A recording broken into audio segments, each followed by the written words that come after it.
नमस्कार, मैं हूं आपके साथ प्रगति और आप देख रहे हैं टोटल टीवी। देश की राजधानी दिल्ली में जैसे जैसे विधानसभा चुनाव नजदीक आते जा रहे हैं, वैसे वैसे राजनीतिक पार्टियों की चुनावी तैयारी और रणनीति भी अब सामने आने लगी है। सबसे पहले बात आम आदमी पार्टी की। दरअसल आम आदमी पार्टी इस बार कई नए चेहरों को मैदान में उतारने की तैयारी कर रही है। यहां तक कि दूसरी पार्टी से आए नेताओं को भी चुनावी मैदान में उतारने से गुरेज नहीं कर रही। कयास ये लगाए जा रहे हैं कि आम आदमी पार्टी की पहली सूची में कई ऐसे नाम शामिल हो सकते हैं जो दूसरी पार्टी के नेताओं के होंगे। वहीं दूसरी ओर बीजेपी भी इस बार किसी तरह की कोई कोर कसर छोड़ने के मूड में नहीं है। बीजेपी इस बार दिग्गजों को चुनावी मैदान में उतार सकती है। इनमें प्रवेश वर्मा, मीनाक्षी लेखी और रमेश बिदूड़ी जैसे बड़े नाम शामिल हो सकते हैं। सवाल ये बना हुआ है कि पार्टी की पहली सूची में कौन से दिग्गजों के नाम शामिल होंगे और कौन से दिग्गज चुनावी मैदान में पार्टी को फतेह दिला सकते हैं। आज चर्चा इसी मुद्दे पर होगी।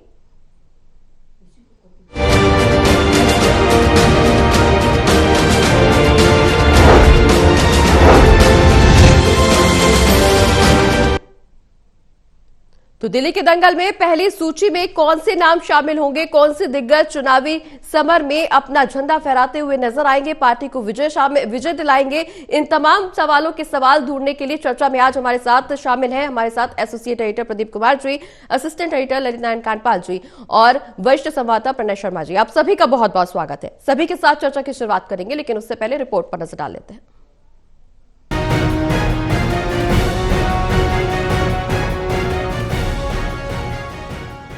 देश की राजधानी दिल्ली में जैसे जैसे विधानसभा चुनाव तेजी से आगे बढ़ रहा है, वैसे वैसे राजनीतिक पार्टियों की चुनावी तैयारी और रणनीति सामने आने लगी है। सबसे पहले बात करते हैं आम आदमी पार्टी की। आम आदमी पार्टी इस बार कई नए चेहरों को मैदान में उतारने की तैयारी कर रही है। आम आदमी पार्टी इनमें दूसरी पार्टी से आए नेताओं को भी फील्ड करने से परहेज नहीं कर रही।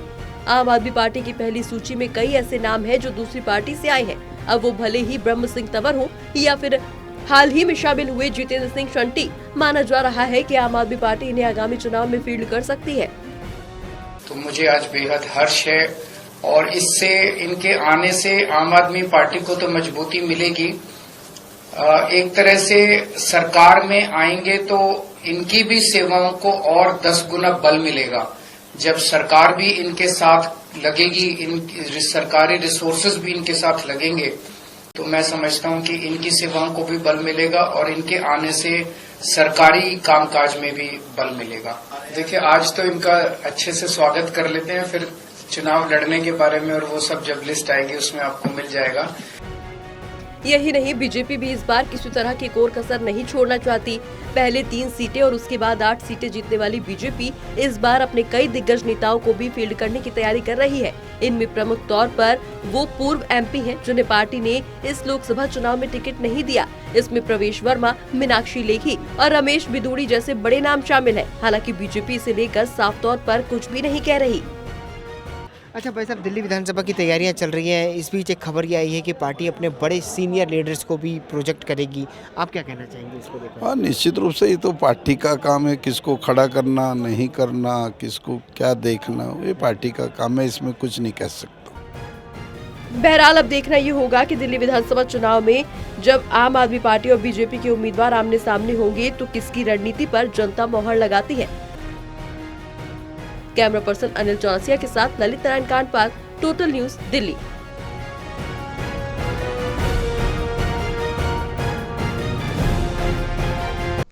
चलिए, चर्चा की शुरुआत सबसे पहले प्रदीप जी आपसे करेंगे। चुनावी रणनीति क्या कुछ देखने को मिल सकती है, क्योंकि बीजेपी अब पूरी तरह से मैदान में है, जहां आम आदमी पार्टी अपने दिग्गजों पर मोहर लगाने की अंतिम तैयारी कर रही है, और ऐसे में अब आम आदमी पार्टी को शिकस्त देने के लिए बीजेपी कितनी तैयार?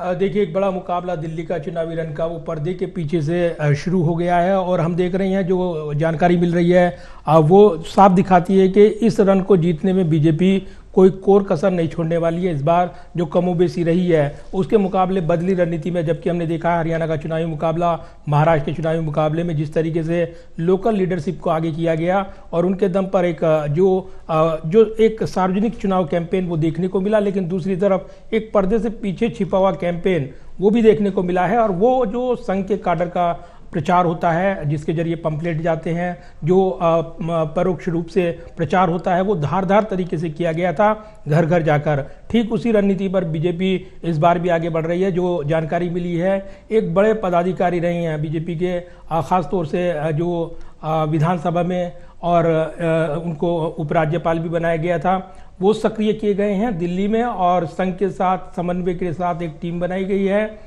जो स्क्रीनिंग में जुट गई है हर विधानसभा क्षेत्र में। यानी जो उम्मीदवारों के पैनल तैयार किए जाएंगे उससे पहले वो रिपोर्ट तैयार की जाएगी और वो दी जाएगी। तो एक तो ये पहलू है जो कि संघ से, कैंपेन से जुड़ा हुआ है, क्योंकि संघ इसमें एक नई भूमिका में नजर आएगा दिल्ली के चुनाव में, जो जानकारी मिल रही है। दूसरा, बीजेपी जो रणनीति अपनाएगी वो साफ तौर पर ये निकल कर आ रहा है कि पार्षदों को टिकट नहीं मिलेगा। अपवाद हो सकता है, लेकिन अभी तक जो जानकारी मिल रही है, पार्षदों को टिकट न देने का फैसला फौरी तौर पर बीजेपी ने किया है। वो इस वजह से क्योंकि गुटबाजी रोके, और साथ ही जो एक जमीनी कार्यकर्ता है वो कहीं ना कहीं मायूस ना हो और ये गुटबाजी को बढ़ावा न दे, इसलिए नए चेहरे आजमाए जाएंगे। नए चेहरों में चाहे बाहर से कोई उम्मीदवार लाना पड़े, सीट समीकरण को लेकर बदरपुर सीट समीकरण जैसे बदले हैं, क्योंकि रामवीर बिदुड़ी अब सांसद बन गए हैं, तो ऐसे में उनकी जगह पर, उनकी सीट पर नए समीकरण बनकर उभरेंगे। और जानकारी चौंकाती है कि जो कांग्रेस के कभी पूर्व सांसद रहे हैं, उनके बेटे जो हैं वहां से मैदान में उतर सकते हैं। तो दूसरी तरफ कई नाम है, कई नाम चर्चाओं में रहते हैं, ऐसे वक्त ये बताने जरूरी नहीं है। खबर जरूरी है कि वो ये कि दिल्ली के चुनावी मुकाबले में एक विशेष रणनीति के साथ बीजेपी कैंपेन करती नजर आएगी, और इसलिए नए चेहरे इसमें रहेंगे।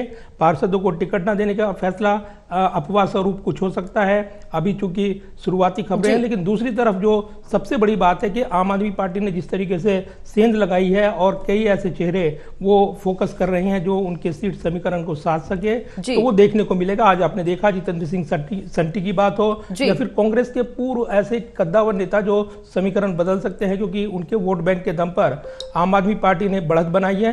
तो कहीं ना कहीं उस पर फोकस करते हुए आम आदमी पार्टी दिख रही है। तो बीजेपी अपनी चुनावी रणनीति इस चुनावी मुकाबले में वो बदलती नजर आएगी, ये दिखाई देता है। तो एक नया चुनावी मुकाबला आप आने वाले दिनों में देखेंगे। बिल्कुल, चुनावी मुकाबला कितना दिलचस्प होगा ये समय के साथ आगे बढ़ते हुए नजर आएगा। लेकिन ललित जी, जिस तरह से बीजेपी अपनी पूरी तैयारी करती हुई नजर आ रही है, कांग्रेस की क्या कुछ तैयारी, क्योंकि नेताओं के दल बदल का दौर अभी भी जारी है। जिस तरह से बीजेपी के तमाम बड़े नेता आम आदमी पार्टी में गए, आम आदमी पार्टी के तमाम नेता बीजेपी में जा रहे हैं, कांग्रेस के भी कुछ ऐसे नेता जो दल बदल कर रहे हैं। कांग्रेस कितना तैयार है इन नेताओं के दल बदल के बाद चुनावी मैदान में उतरने के लिए? देखिए, कांग्रेस पार्टी तो फिलहाल अभी जो है अपनी यात्रा में बिजी है, और पार्टी के जो प्रदेश अध्यक्ष हैं वो लगातार इस मुहिम को आगे बढ़ा रहे हैं, वो मोमेंटम खड़ा करने की कोशिश कर रहे हैं। वहीं दूसरी ओर कांग्रेस पार्टी भी तैयारी कर रही है कि आखिर किसी तरह से जो है दिल्ली के चुनाव में वापसी की जाए, और जो उनसे जो एक तरह से दिल्ली में जो वोटों का जो शेयर था, जो आम आदमी पार्टी में शिफ्ट हो गया था, अपने उस वोट शेयर को वापस लाया जाए। लेकिन अगर हम अभी थोड़ा सा प्रगति बीजेपी की बात करें तो बीजेपी में इस बार जो है सूत्र ये बता रहे हैं कि पार्टी जो है बड़े नेताओं पर दांव लगाने की तैयारी कर रही है, और बड़े नेताओं को जो है वो प्लॉट कर सकती है इस विधानसभा चुनाव में। और जैसा कि हमने देखा कि हरियाणा विधानसभा चुनाव में भी भारतीय जनता पार्टी ने अपने कुछ सांसदों को प्लॉट किया था, जिसमें सुनीता दुग्गल जैसा नाम भी शामिल था, जिन्होंने कि चुनाव लड़ा। इसके अलावा जो राज्यसभा के जो सांसद हैं उनको भी मैदान में उतारा गया था, वो इसराना से चुनाव लड़े। और वहां पर भारतीय जनता पार्टी को अगर सुनीता दुग्गल का केस छोड़ दिया जाए तो इसराना वाली सीट पर जीत हासिल हुई थी। तो भारतीय जनता पार्टी, जो कि आप ये देखिए कि 2020 के चुनाव में 8 सीटें जीती, उससे पहले जब 2014 का जो 2015 का जो लोकसभा चुनाव हुआ, विधानसभा चुनाव हुआ था, उसमें 3 सीटें जीती है। तो अगर भारतीय जनता पार्टी के पास बड़े नेता हैं, बड़े अच्छी विधानसभाएं हैं उनकी, जहां पर वो जीत सकते हैं, तो उनको प्लॉट करने से गुरेज नहीं हो सकता है। हालांकि ये जो जानकारी निकलकर सामने आई है, ये पार्टी के जो विश्वस्त सूत्र हैं वो बता रहे हैं कि पार्टी इस बारे में सोच सकती है। और अब देखना होगा कि आखिरकार देखिए भारतीय जनता पार्टी में टिकट बंटवारे को लेकर अगर कहीं पर कोई विमर्श होता है तो ऐसा नहीं है कि वो फाइनल हो जाता है। उसके बाद वो कई समितियों में गुजरता है, कोर कमेटी इसके बाद फाइनल होती है, और उसके बाद केंद्रीय आलाकमान तय करता है कि किसको कहां से प्लॉट करना है, किसके खिलाफ प्लॉट करना है। तो ये सारी चीजें हैं। अब देखना ये होगा कि जो खबरें अभी निकलकर सामने आई है कि सीनियर लीडर्स को प्लॉट किया जाएगा, जी। तो वो अपने आप में कहां से कितने बड़े नेता जो है वो मैदान में उतरते हैं। बिल्कुल, हालांकि प्रणय, बीजेपी तमाम दिग्गजों को लेकर के चुनावी मैदान में उतरने की तैयारी करती हुई नजर आ रही है, लेकिन अगर हम आम आदमी पार्टी का जिक्र करें तो आम आदमी पार्टी की रणनीति फिलहाल ये देखने को मिल रही है कि जो दूसरी पार्टी से नेता जो है वो आम आदमी पार्टी में जो शामिल हुए हैं उन पर भी भरोसा जताया जा रहा है, ना सिर्फ अपनी पार्टी के उम्मीदवारों को लेकर के बल्कि दूसरी पार्टी के नेताओं को लेकर के भी पूरी तरह से विश्वसनीय आधार अपनाते हुए आम आदमी पार्टी अब आगे की रणनीति खेलती हुई नजर आ रही है। क्या इससे चुनावी मैदान में कुछ फायदा मिलेगा? देखिए प्रगति, आम आदमी पार्टी अकेला ऐसा राजनीतिक दल है जिसने दिल्ली विधानसभा चुनाव में अभी सबसे पहले अपनी जो उम्मीदवारों की लिस्ट है उसे जारी किया है। 11 उम्मीदवारों की लिस्ट जारी हो चुकी है जी। और अगर उसी लिस्ट पर गौर किया जाए तो 6 उम्मीदवार ऐसे हैं जो दूसरे राजनीतिक दल से ताल्लुक रखते हैं जी। और इस लिस्ट से चंद दिन पहले वो पार्टी में शामिल हुए हैं। अब 3 और नाम इसमें आने वाले समय में जुड़ जाएंगे जी। एक नाम है अवध ओझा का, जो कि शिक्षाविद रही हैं, हाल ही में उनकी ज्वाइनिंग हुई है। दूसरा नाम प्रवेश रतन, जिनकी ज्वाइनिंग कल हुई है। और तीसरा नाम आज जितेंद्र सिंह शंटी, उन्हें भी आज पार्टी में ज्वाइन किया गया है। तो तीनों को भी ये काफी हद तक माना जा रहा है कि चुनावी मैदान में उतारा जा सकता है। रामनिवास गोयल, जो कि शादरा से विधायक रहे हैं, दिल्ली विधानसभा के अध्यक्ष भी रहे हैं, उन्होंने राजनीतिक संन्यास लेने का ऐलान कर दिया है। तो शंटी को शादरा विधानसभा सीट से उतारा जा सकता है।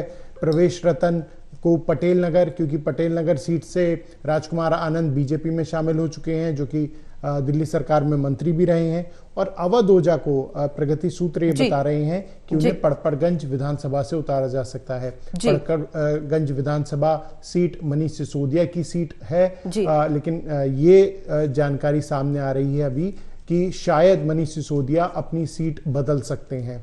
तो जैसे कि आपने कहा कि आम आदमी पार्टी इस बार दूसरे राजनीतिक दलों से आ रहे नेताओं पर भरोसा जता रही है और उन्हें टिकट देने में भी देर नहीं लगा रही है। जैसे हमने पहले भी देखा कि अनिल झा को टिकट दिया, ब्रह्म सिंह तंवर को टिकट दिया, वीर सिंह दिगान जो कि कांग्रेस से आए थे, सुमेश शौकीन वो भी कांग्रेस से थे, जुबेर चौधरी को टिकट दिया।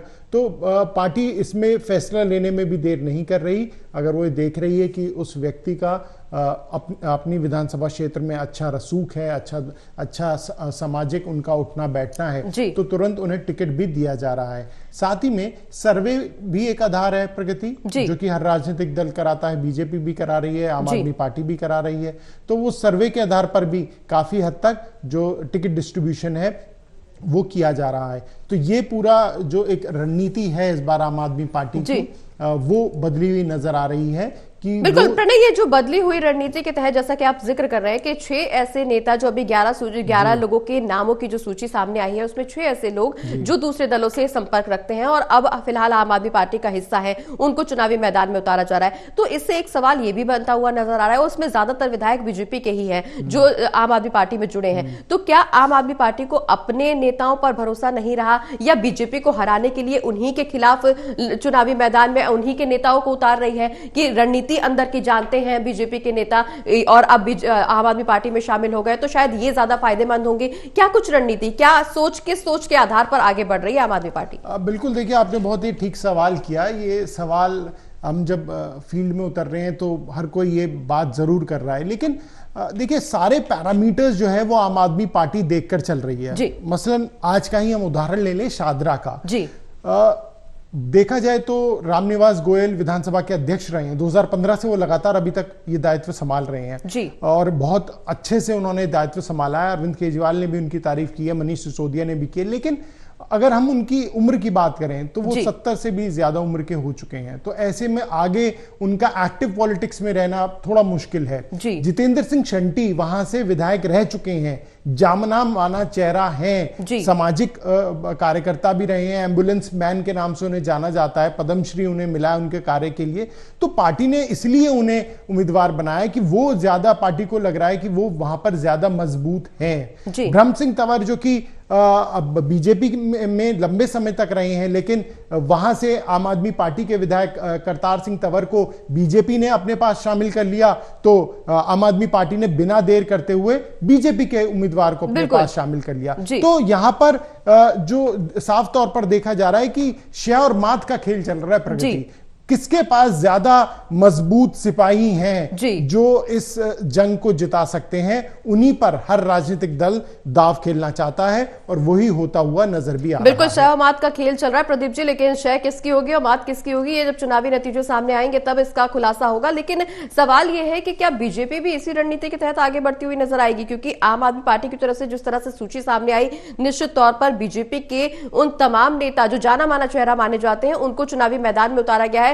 पब्लिसिटी भी उनको मिलती हुई नजर आ रही, नेम फेम सबके तहत, सारी रणनीतियों के तहत आम आदमी पार्टी मैदान में है। क्या बीजेपी भी यही रणनीति बनाते हुए आगे बढ़ती हुई नजर आएगी या बीजेपी के पास आरएसएस के अलावा और भी कोई रणनीति है जिसके तहत चुनावी मैदान फतेह किया जा सकता है? देखिए बीजेपी के पास कितनी रणनीति है और कितने वो माइक्रो मैनेजमेंट करती है, इसका तो चुनावी रणनीति का खुलासा वो तभी होता है जब वो चुनावी परिणाम आ जाते हैं और उसके बाद उसका मंथन होता है। कई चुनाव परिणाम ऐसे रहे हैं जिनको लेकर आज भी मंथन हो रहा है कि आखिर यह अप्रत्याशित चुनावी नतीजे कैसे आए। एक बयान आया है पूर्व मुख्यमंत्री जो अरविंद केजरीवाल सदन में देते नजर आए हैं और 2 दिन में उन्होंने एक बड़ा खुलासा करने की बात कही है कि जो वोट में फर्जीवाड़ा है उसको लेकर वो बड़े खुलासे करने वाले हैं, तो उस पर निगाहें रहेंगी क्योंकि ये आरोप लग रहे हैं कि वोट परसेंटेज और जिस तरीके से अलग अलग राज्यों में जो चुनाव परिणाम रहे हैं उसमें कहीं ना कहीं कमोबेशी जो वोटर का नाम काट दिए गए या अलग रणनीति रही है, ये भी एक चुनावी कैंपेन का हिस्सा रहता है। मैं पहले ही कह रहा हूं कि जिस तरीके से एक चुनावी कैंपेन देखने को मिलता है एक पर्दे के पीछे से, और पर्दे के पीछे की जो रणनीति है उसमें बीजेपी अपनी पूरी मशीनरी का इस्तेमाल करती है और उसमें जो उनके नेता होते हैं उनकी अलग अलग ड्यूटी होती है, वो चाहे पार्टी से जुड़े हों, संगठन से जुड़े हों, पदाधिकारी हों या फिर दूसरी तरफ संघ से जुड़े हुए कैडर की बात हो, और उनका बेहतर तालमेल इस्तेमाल, एक जो सामंजस्य बनता है उससे बीजेपी एक बड़ा एक ऐसा राजनीतिक चक्रव्यूह, चुनावी चक्रव्यूह तैयार करती है जिसका तोड़ विरोधी पार्टियों के पास नहीं होता है। टाइम पर चुनावी रणनीति वो बदलते हैं, उसमें माहिर होते हैं। हालांकि कुछ राज्यों में जो परिणाम उनके उलट आते हैं उसकी समीक्षा वो करते हैं, उसमें जुट जाते हैं। तो चुनावी मशीनरी में बीजेपी हाल के दिनों में तब्दील हुई है और उसका जिक्र होता है जब अमित शाह की रणनीति की बात होती है। गृह मंत्री अमित शाह जिस तरीके से वो बीजेपी के अध्यक्ष के तौर पर और उन्होंने एक के बाद एक राज्यों में फतेह हासिल की और उसके बाद गृह मंत्री के तौर पर जब हम चर्चा करते हैं तो वो उसमें बिल्कुल जो उनकी चुनावी कैंपेन की स्ट्रेटजी होती है वो अलग तरीके से दिखती है। दूसरा सबसे बड़ा पहलू जो आपने सवाल पूछा है कि जिताऊ टिकाऊ उम्मीदवार, इसके अलावा जो रणनीतिक तौर पर ऐसे उम्मीदवार जो यहाँ पूरा गणित बदल देंगे, जातीय समीकरण भी रहेंगे, जो सीट वाइज समीकरण है उसके आधार पर भी बीजेपी फैसला करेगी। दूसरा जो दिल्ली का चुनावी मुकाबला है, क्योंकि ये एक बड़ा कठिन मुकाबला बीजेपी के लिए रहा है अब तक, इसमें पूरी मशीनरी ताकत झोंकने के बावजूद अब तक उतनी सफलता नहीं मिली है जितनी बीजेपी उम्मीद कर रही थी। उसका वोट बैंक उतना रहा है, लेकिन अगर त्रिकोणीय मुकाबले की बात करें, अगर कांग्रेस मजबूत होती है तो इस त्रिकोणीय मुकाबले में बीजेपी के लिए अच्छी संभावनाएं रहेंगी, ये राजनीतिक विश्लेषक कहते हैं। लेकिन दूसरी तरफ देखें तो आम आदमी पार्टी और जो बीजेपी का सीधा मुकाबला है दिल्ली में, उसमें अभी कई मोड़ आने बाकी हैं और उन मोड़ की बात करें तो बैठक होंगी, उम्मीदवारों के लेकर चर्चाएं रहेंगी, स्क्रीनिंग मैंने जिक्र किया है। ये एक बहुत अच्छा जो फीडबैक मिला है पार्टी को वो ये है कि संघ के जरिए जो समन्वय कमेटी और जो पूर्व नेता रही हैं, दिल्ली में सक्रिय रही हैं, उपराज्यपाल रहे हैं, उनकी साथ तालमेल कर एक कमेटी का गठन करना, तो स्क्रीनिंग करना, उसके उम्मीदवारों के चयन को लेकर फोकस करना और जिताऊ टिकाऊ उम्मीदवार उन पर फोकस करते हुए रणनीति बनाना, तो बीजेपी का फोकस इस पर है। तो ये जो पूरा मुकाबला है कहीं ना कहीं आने वाले दिनों में उम्मीदवारों की खोजबीन से जुड़ा हुआ है और इसीलिए एक नई स्ट्रेटजी आप देखेंगे आने वाले दिनों में, क्योंकि जैसे जैसे चुनावी मुकाबला करीब आएगा वैसे वैसे स्ट्रेटजी भी चेंज होगी और दूसरा दलों की जो स्ट्रेटजी है, रणनीति, उन पर भी निगाह रहती है बीजेपी की, उसके मुताबिक भी वो चेंज करते हैं, और इसमें कोई दो राय नहीं है कि बीजेपी एक माइक्रो मैनेजमेंट में माहिर पार्टी है और केंद्र में सत्ता में और उसका लाभ मशीनरी का ये विरोधी आरोप लगाते हैं। लेकिन कोई कोर कसर न रहे इस बार, ये पूरी कोशिश करेगी पार्टी, और इसीलिए इस चुनावी दंगल में दिल्ली के एक दिलचस्प मोड़ आने वाले दिनों में आप देखेंगे। कई मोड़ ऐसे आएंगे जो चौंकाएंगे और हैरान करने वाले बिल्कुल। होंगे। अपनी अपनी चुनावी रणनीति के तहत सभी राजनीतिक दल आगे बढ़ रहे हैं, लेकिन ललित जी सवाल यह है कि जिताऊ टिकाऊ उम्मीदवार को चुनावी मैदान में उतारने के अलावा सभी राजनीतिक दलों के पास एक और ब्रह्मास्त्र होता है, वो है संकल्प पत्र, घोषणा पत्र। ऐसे दावे उसमें किए जाते हैं जो जनता को अपने पक्ष में करने का वो आखिरी कोशिश होती है, जिससे जनता उनके पक्ष में वोट करने के लिए प्रतिबद्ध हो नजर आए। ठीक, इससे पहले भी हमने महाराष्ट्र में, झारखंड में और हरियाणा में जो विधानसभा चुनाव हुए उस दौरान भी घोषणा पत्र में कई ऐसे वादे किए गए। दिल्ली का जिक्र करें तो दिल्ली में हाल ही में बीजेपी की तरफ से एक ऐसा कैंपेन शुरू किया गया कि जनता के पास जाएंगे विधायक और नेता और जनता से जानने की कोशिश की जाएगी कि घोषणा पत्र में किन वादों को वो देखना चाहते हैं, क्या कुछ उम्मीदें जनता को सरकार से हैं, आने वाली सरकार से हैं, उन्हीं वादों को घोषणा पत्र में लाया जाएगा। तो बीजेपी और न सिर्फ बीजेपी बल्कि सभी राजनीतिक दल जिताऊ टिकाऊ उम्मीदवार को सामने रखने के साथ साथ घोषणा पत्र पर भी फोकस कर सकते हैं। बीजेपी और कांग्रेस के घोषणा पत्र में क्या कुछ नया इस बार देखने को मिलेगा? क्योंकि आम आदमी पार्टी के पास में लंबे समय से वो सत्ता में है, तो इसलिए उसके पास बताने के लिए, अपने काम का ब्यौरा देने के लिए बहुत ज्यादा कोशिश करने की, एफर्ट्स करने की जरूरत नहीं पड़ेगी। लेकिन बीजेपी और कांग्रेस को बहुत मेहनत करने की जरूरत है राजधानी में चुनावी फतह हासिल करने के लिए। तो घोषणा पत्र में किन वादों को शामिल किया जा सकता है? देखिए प्रगति, सबसे पहले मैं आपको ये बताना चाहूंगा कि घोषणा पत्र को लेकर आपने जो कहा वो बिल्कुल सही बात है जी, कि कई बार हमने देखा है कि चुनाव के दौरान घोषणा पत्र में जो कहा जाता है, संकल्प पत्र भारतीय जनता पार्टी में कहा जाता है उसको जी, संकल्प पत्र में जो बातें कही जाती हैं वो चुनाव में गेम चेंजर हो जाती हैं। बिल्कुल। मसलन जैसे कि हमने देखा इससे पहले कि महाराष्ट्र में रहा हो, झारखंड में रहा हो या फिर हरियाणा में रहा हो, भारतीय जनता पार्टी ने इन चुनावों में लोकसभा के बाद से एक नया पैटर्न शुरू किया और वो था मोदी की गारंटी जी। तो मोदी की जो गारंटी है उसको जो है बहुत अच्छा रिस्पॉन्स भी मिला और वो हमने देखा कि हरियाणा में लोगों ने मोदी की गारंटी पे भरोसा भी किया, महाराष्ट्र में लोगों ने मोदी की गारंटी पे भरोसा किया और नतीजा ये हुआ कि बीजेपी 148 में से 132 सीटें जीती। तो सूत्र ये बता रहे हैं कि जो जानकारी निकलकर सामने आ रही है कि इस बार दिल्ली के संकल्प पत्र में भी जो है मोदी की गारंटी शामिल हो सकती है और मोदी की गारंटी के नाम पर जो है अभी तक भारतीय जनता पार्टी को अच्छा रुझान मिला है। अगर केवल झारखंड का चुनाव छोड़ दिया जाए तो मोदी की गारंटी में एक बात यह है। दूसरा, अब इसमें विषय क्या होंगे ये अभी चर्चा का विषय है, क्योंकि आज से ही जो है एक बड़ी बैठक शुरू हो गई है जिसमें कि फीडबैक लेना शुरू हो चुका है। सबसे पहले आज RWA के लोगों का फीडबैक लिया जा रहा है और उसके बाद जो है धीरे धीरे ये क्रम आगे बढ़ता रहेगा। रामवीर सिंह बिधूड़ी इसके प्रमुख बनाए गए हैं, वो लगातार जो है संकल्प समिति की बैठक भी कर रहे हैं और वो कर रहे हैं। इसके बाद 8 तारीख को भारतीय जनता पार्टी जो है जो मतपेटियां हैं उन जो सुझाव देने वाली सुझाव पेटियां जो हैं उनको जो है जारी करने की तैयारी कर रही है और वो कैंपेन भी एक बड़े पैमाने पर होगा, यानी कि प्रगति आपके घर तक वो पेटी आएगी और आप सुझाव दीजिए कि आखिरकार आप भारतीय जनता पार्टी के घोषणा पत्र में क्या चाहते हैं जी।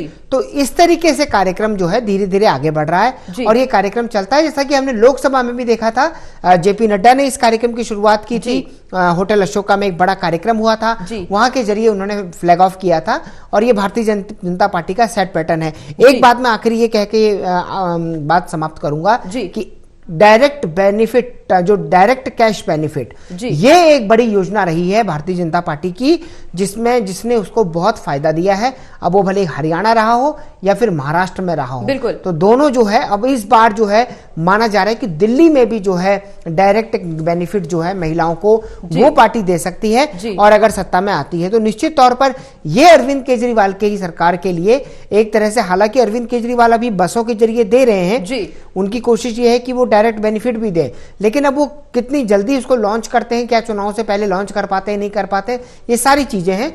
लेकिन ये जो मैं दो चीजें आपको गारंटी का फायदा हमने लोकसभा चुनाव में भी देखा और अन्य राज्यों में जहां विधानसभा चुनाव हुए उसका भी बीजेपी को फायदा मोदी की गारंटी के तौर पर जरूर मिला है। लेकिन प्रणय, सवाल यह है कि मोदी की गारंटी वर्सेस दिल्ली में आम आदमी पार्टी के केजरीवाल की फ्री की रेवड़ियां कितना चुनौतीपूर्ण देखने को मिलेगा माहौल। और चूंकि अब बेहद कम समय है तो निश्चित तौर पर बीजेपी युद्ध स्तर पर तैयार है और आम आदमी पार्टी के लिए बहुत ज्यादा मुश्किल नहीं होगा, मुझे ऐसा लगता है, क्योंकि वो काफी लंबे समय से सत्ता में है। जनता के मन को समझने की कोशिश वहां के नेता लगातार कर रहे हैं, लेकिन चुनौतीपूर्ण भी होने वाला है, क्योंकि जिस तरह से अन्य राज्यों में बीजेपी को एक बढ़त मिली है वो कहीं ना कहीं दिल्ली विधानसभा चुनाव पर भी प्रभाव डालती हुई नजर आ सकती है।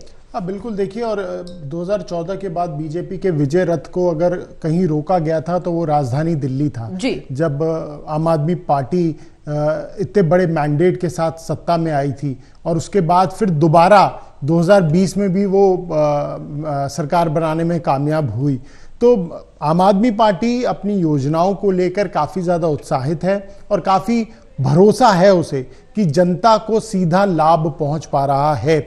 और यही कारण है कि आपने रेवड़ी का जिक्र किया तो अरविंद केजरीवाल ने इसी को आगे रखते हुए रेवड़ी पर चर्चा का कार्यक्रम भी शुरू किया हुआ है। एक और बात मैं यहां पर जोड़ना चाहूंगा कि बीजेपी परिवर्तन यात्रा भी शुरू कर रही है, तो यहां पर कोई भी पीछे नहीं रहना चाहता है जनता को लुभाने में, वोटर्स को साधने में और उन्हें अपनी ओर खींचने में। देखना यही होगा कि जनता इस बार किस ओर रुख करती है। बाकी कोई भी राजनीतिक दल हो, बिल्कुल आखिरी फैसला जनता का होगा, क्योंकि पब्लिक ही है जो सब कुछ जानती है और पब्लिक ही है, वो जनता जनार्दन ही है जो किसी को भी सत्ता के ताज को पहना सकती है, किसी को भी अर्श से फर्श तक पहुंचा सकती है और फर्श से अर्श तक पहुंचा सकती है। अब देखना यह होगा कि दिल्ली विधानसभा में क्या कुछ चुनावी नतीजे होते हैं। बहुत बहुत शुक्रिया आप सभी का चर्चा में शामिल होने के लिए। तो दिल्ली के दंगल में जिस तरह से चुनावी मुकाबला देखने को मिल रहा है, देखना यह होगा कि जनता का फैसला किसके पक्ष में जाने वाला है। एक छोटे से ब्रेक के लिए रुक रहे हैं, जल्द वापस आ रहे हैं।